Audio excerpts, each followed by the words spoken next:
Right.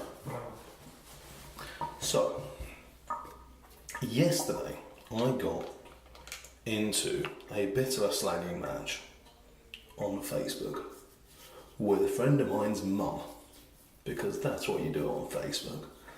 They post something incendiary about what is the government even doing about Brexit, what are they on about, so on and so forth, that kind of thing.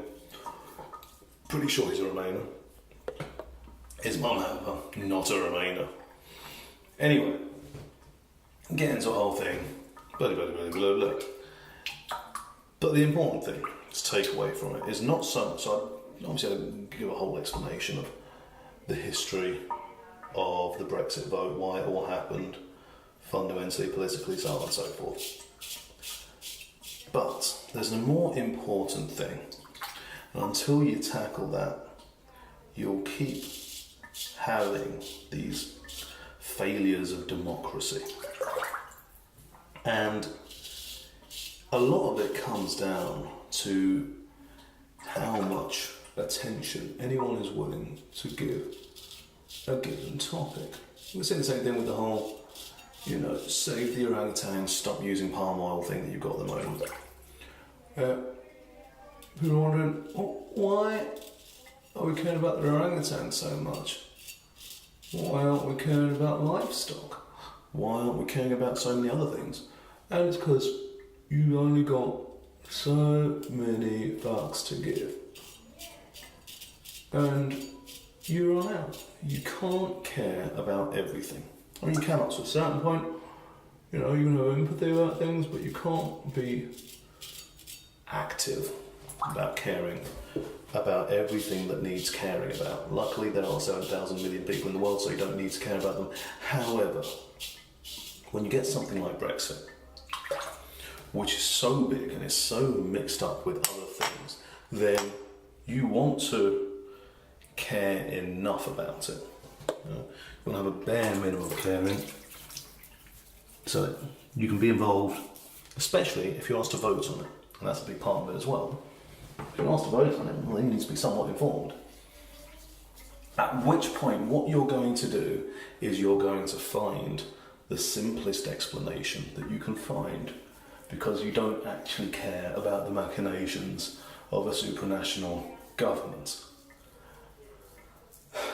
And you can come up against a fundamental problem in that we, as modern humanity, have been taught that cases, mysteries, get solved, and so do problems get solved. I'm definitely making leaps of logic here, but never mind. And therefore, if you solve one, then you've solved the other. And so all you need to do is, instead of turning the problem, instead of phrasing the problem as, what is the problem that you have, how do we solve the problem that you have, you just rephrase the problem as, who is to blame for the problem that you have?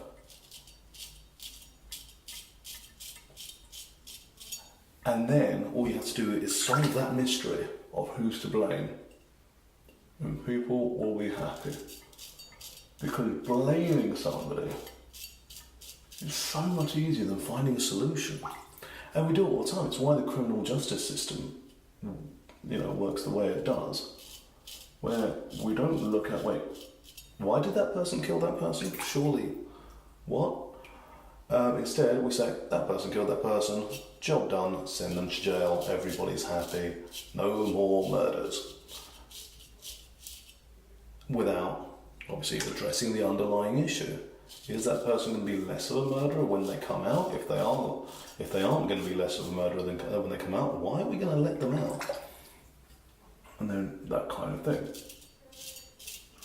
But it's such an ingrained thing. And also, importantly, it gives you a winner and a loser. Where you can say, this person has been found out. They have been the ones that have been putting our country to shame and to ruin for all these years. And now that we blame them, we can get them out of power and the country will magically be fixed.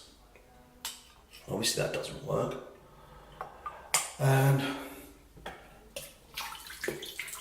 But that's what politicians are going to be banking on. This is why you see now, all these politicians, they'll be like, no, this is unacceptable what Theresa May is doing at the moment, so we're going to leave the cabinet, because now I am part of the moral winning side, and therefore when I go up to try and become Prime Minister, everyone's going to be aware that I was a winner, as opposed to one of them losers that's going to lose. When actually, what we need is people that are going to say, right, we are in the shit, it is very complicated to get out. Luckily, we're getting paid a lot of money to do what we were elected to do, which is make tough decisions about how to keep the country running and how to make the best lot for all of our citizens. But instead, all politicians need to do is find somebody that they can blame. And so they will say, you are in a shit situation because of Europeans. Now obviously they're not going to say you're in a shit situation because of the British, because they're the British government, and then there's going to be their own fault. And then they would have to fix something, and as we've explained, fixing some things requires a difficult solution. And this is also the whole thing. Difficult solutions require understanding, and once again, people only have a certain amount of understanding that they are going to be willing to give. Which means they need solutions which are simple. You saw it in the States, a few years back when Herman Cain was running, and he said, we'll make sure that all legislative instruments are going to be able to be written on two sides of A4, or whatever he was saying. And the problem is that there are problems that can't be defined on two sides of A4, so how could the solution possibly be on two sides of A4? Anyway. So, yeah, but once again, this is why we have representative democracies, so that the people don't have to think about these things. The people can trust they have elected somebody that shares their values, or somebody that they respect enough to believe that they will make the right choice in difficult situations. And then it is up to those people to look at those big problems and try and work out solutions. It is not up to those people to try and get themselves re-elected, which is what they are trying to do. At the moment, when they say this is the person to blame and all you need to do is blame them, and then you are going to feel better about the terrible life that you're in, because especially with Brexit, it's very obvious that that's what's happened. People that live in the regions as opposed to in the cities are living a poor life compared to the people in the cities. And they wonder, why are they living that poor life? And the politicians will tell them it's because of Europe. When the fact that I have the word the regions to use is entirely because of Europe, because Europe has a committee of regions. Europe has a dedication to ensuring that all those marginalised groups, the ones that are not in control of the finances, of the power, of everything, are getting represented, that their cultures are being supported, are being upheld, and getting the kind of educational resources they need and everything like that. But the rest of the world is hearing their stories. That is something that is very much at the core of what Europe does. Whereas very much at the core of what Westminster does is say, right, who's got the money? How do we help the people with the money? How do we help the people in the cities? And I think even if you get Labour in, Labour is still under the control of the unions, and the unions do not care about the regions either. I mean, they care about places that have lots of miners, that have lots of train drivers, that have lots of whatever it is, the people of a particular thing. But the fact is, if you get a low population, they're still not going to care, because the majority of their members will still be in the developed areas. They'll just be working class, and it's fine that we be helping the working class people, but there will still be other people further out that are being even worse off. And that's it. The further out you get from those populous areas, the more you're going to find that the government of the country doesn't want to help you, whereas the government of Europe does want to help them. Obviously, by voting yourself out of Europe, you lose all that benefit that you were getting from that, all that oversight that you were getting from Europe, saying, no, you can't do this, or you have to do this because you have to help your regions. You will suddenly lose. So, there you go.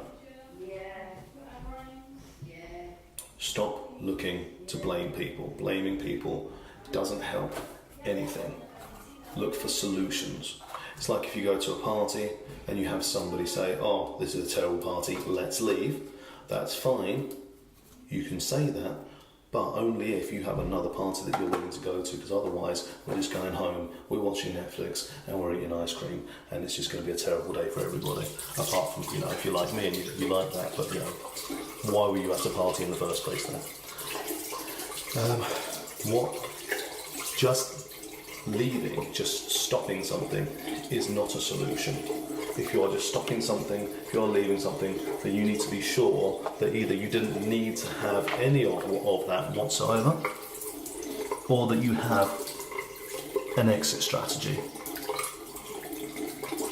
Much like a traffic light, do not get into it unless you know how to get out of it. Otherwise, you will just ruin everybody's drive, everybody's commute. So.